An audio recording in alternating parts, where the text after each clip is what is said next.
बात करने के लिए लॉगिन करें www.astrotak.com। नमस्कार, मैं हूँ डॉक्टर श्रीपति त्रिपाठी। कार्तिक मास को हमारे शास्त्रों में काफ़ी महत्व बताया गया है। इसके हर एक दिन कोई ना कोई त्यौहार या पर्व होता है। इसमें सबसे महत्वपूर्ण है कार्तिक पूर्णिमा। इस दिन को पुराणों और शास्त्रों में विशेष महत्व बताया गया है। इस पर्व के बारे में कहा जाता है कि यह महापुनीत पर्व है। इस दिन को देश के अलग अलग हिस्सों में अलग अलग नामों से जाना जाता है, जिनमें त्रिपुरी पूर्णिमा, गंगा स्नान आदि शामिल है।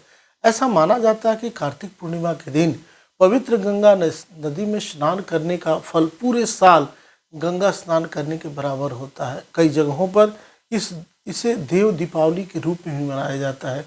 कार्तिक पूर्णिमा पर भगवान विष्णु के सहस्त्र नाम पाठ का विशेष महत्व है। यदि आप भगवान विष्णु के सहस्त्र नाम पाठ को खुद नहीं कर पा रहे हैं या नहीं कर सकते हैं, तो आपको अपनी समस्त मनोकामनाओं की पूर्ति के लिए यह पाठ लाभकारी होगा।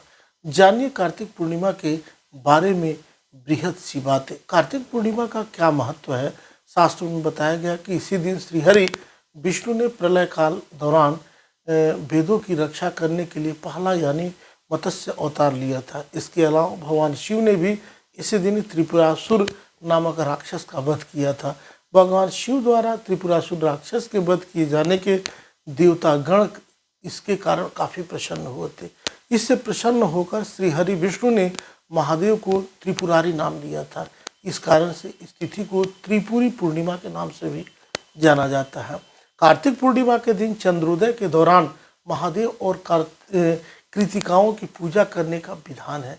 ऐसा करने से भगवान शिव प्रसन्न होते हैं और अपने उपासकों पर आशीर्वाद की वर्षा करते हैं। कार्तिक पूर्णिमा का शुभ मुहूर्त।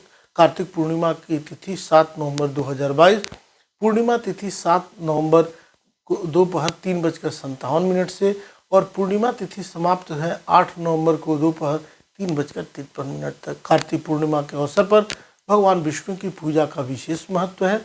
इस दिन भगवान विष्णु की पूजा वैदिक रीति रिवाजों से करने पर घर की सारी समस्याएं दूर हो जाती हैं और मनुष्य को स्वास्थ्य एवं धन लाभ मिलता है। कार्तिक पूर्णिमा के दिन ऐसे करें पूजा।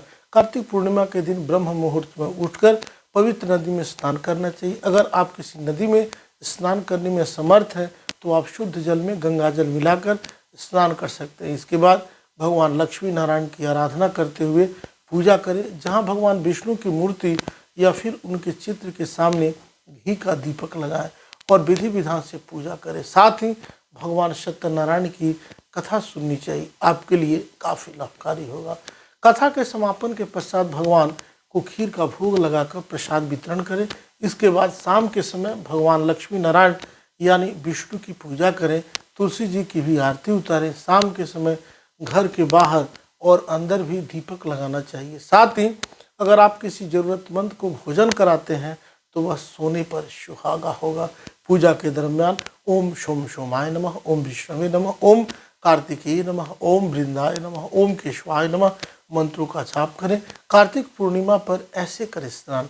कार्तिक पूर्णिमा के दिन स्नान को काफ़ी महत्वपूर्ण बताया गया है। अगर आप गंगा के इस दिन स्नान करते हैं तो कहा जाता है कि यह पूरे साल गंगा स्नान करने के बराबर होता है। कार्तिक पूर्णिमा के दिन हाथ में कुश लेकर स्नान करना चाहिए। इसके बाद भगवान श्री हरि की पूजा करनी चाहिए। सत्यनारायण भगवान की कथा कहनी चाहिए या फिर सुनना चाहिए। इस दिन शाम के समय चंद्रमा को अर्घ्य देने से कुंडली में चंद्रमा की स्थिति मजबूत होती है, जिससे आपको सुखों की प्राप्ति होती है। इस दिन निश्चित रूप से दान भी किया जाना चाहिए। दान जो है जब तप एवं दान करने से बहुत पुण्य मिलता है। कहा जाता है कि इस दिन दिया गया दान 10 यज्ञों के पुण्य के समान होता है। दान देते समय आपको इस बातों का ध्यान रखना चाहिए कि जिसे आप दान दे रहे हैं वह ज़रूरतमंद हो। दान में फल, उड़द की दाल, कंबल, चावल आदि दे सकते हैं। इसे शुभ माना जाता है। निष्कर्ष है कि श्री हरि विष्णु और भगवान शिव की आराधना के लिए सबसे विशेष कार्तिक माह को माना गया है। कई सारे त्यौहार इसी महीने में आते हैं। कार्तिक माह को शास्त्रों में परम पावन और पुण्यदायी माना जाता है। इस महीने का अंतिम दिन कार्तिक पूर्णिमा के नाम से जाना जाता है। इस साल आप कार्तिक पूर्णिमा पर पूरे वैदिक रीति रिवाज से पूजा करें तो ईश्वर की, विष्णु भगवान की कृपा होगी और आप आनंदित रहेंगे। अभी तक आपने ये चैनल सब्सक्राइब नहीं किया है तो सब्सक्राइब करें, शेयर करें और कमेंट्स करें। तब तक के लिए नमस्कार।